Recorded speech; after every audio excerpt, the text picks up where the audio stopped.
দেশের এই আইন শৃঙ্খলা পরিস্থিতি খারাপের পিছনে কিছু কারণ আছে। প্রথম কারণটা হচ্ছে যে আমরা নিজেরা হানাহানির মধ্যে ব্যস্ত, একজন আরেকজনের বিরুদ্ধে বিষোদ্গারে ব্যস্ত। এটা একটা চমৎকার সুযোগ অপরাধীদের জন্য।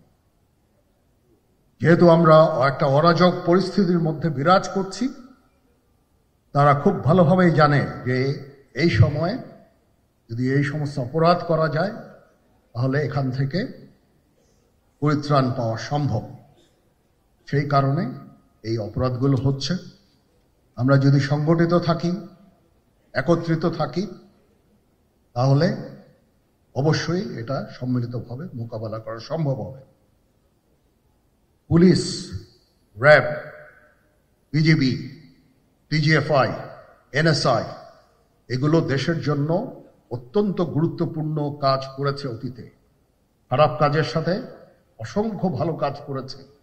আজকে যে দেশের স্থিতিশীলতা, দেশটাকে যে এত বছর স্থিতিশীল রাখা হয়েছে, এটার কারণ হচ্ছে এই সশস্ত্র বাহিনীর বহু সেনা সদস্য, সিভিলিয়ান সবাই মিলে এই অর্গানাইজেশনগুলোকে, অসামরিক, সামরিক সবাই মিলে এই অর্গানাইজেশনগুলোকে এফেক্টিভ রেখেছে। সেই জন্য আজকে সুন্দর, এতদিন ধরে আমরা একটা সুন্দর পরিবেশ পেয়েছি। এর মধ্যে যারা কাজ করেছে, যদি অপরাধ করে থাকে সেটা শাস্তি হবে, অবশ্যই শাস্তি হতে হবে, না হলে এই জিনিস আবার ঘটবে। আমরা সেটাকে বন্ধ করতে চাই চিরতরে, কিন্তু তার আগে মনে রাখতে হবে আমরা এমনভাবে কাজটা করব এই সমস্ত অর্গানাইজেশনগুলো যেন আন্ডারমাইন না হয়। আজকে পুলিশ সদস্য কাজ করছে না, একটা বিশাল বড় কারণ হচ্ছে অনেকের বিরুদ্ধে মামলা, অনেকে জেলে। RAB, BGB, DGFI, NSI panicked. বিভিন্ন দোষারোপ, খুন ইত্যাদি তদন্ত চলছে। অবশ্যই তদন্ত হবে, দোষীদের বিচারের আওতায় আনতে হবে।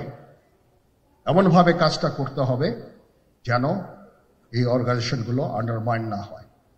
এই অর্গানাইজেশনগুলোকে যদি আন্ডারমাইন করে আপনারা মনে করেন যে দেশের শান্তি শৃঙ্খলা বিরাজ করবে, সবাই শান্তিতে থাকবেন, এটা হবে না, সেটা সম্ভব না। আমি আপনাদের পরিষ্কার করে বলে দিচ্ছি, এই দেশের শান্তি শৃঙ্খলা রক্ষার দায়িত্ব খালি সেনাবাহিনীর না। 2 লক্ষ পুলিশ আছে, বিজিবি আছে, র্যাব আছে, আনসার ভিডিপি আছে, আমার আছে হচ্ছে 30,000 সৈন্য। এদেরকে আমি এই যে একটা বিরাট ভয়েড, আমি এই 30,000 সৈন্য দিয়ে আমি কিভাবে এটা পূরণ করব? 30,000 থাকে, আবার 30,000 চলে যায় ক্যান্টনমেন্টে, আরো 30,000 আসে। এটা দিয়ে আমরা দিন রাত আমরা চেষ্টা করে যাচ্ছি। এখানে যে সমস্ত উচ্ছৃঙ্খল কাজ হয়েছে সেটা আমাদের নিজস্ব তৈরি,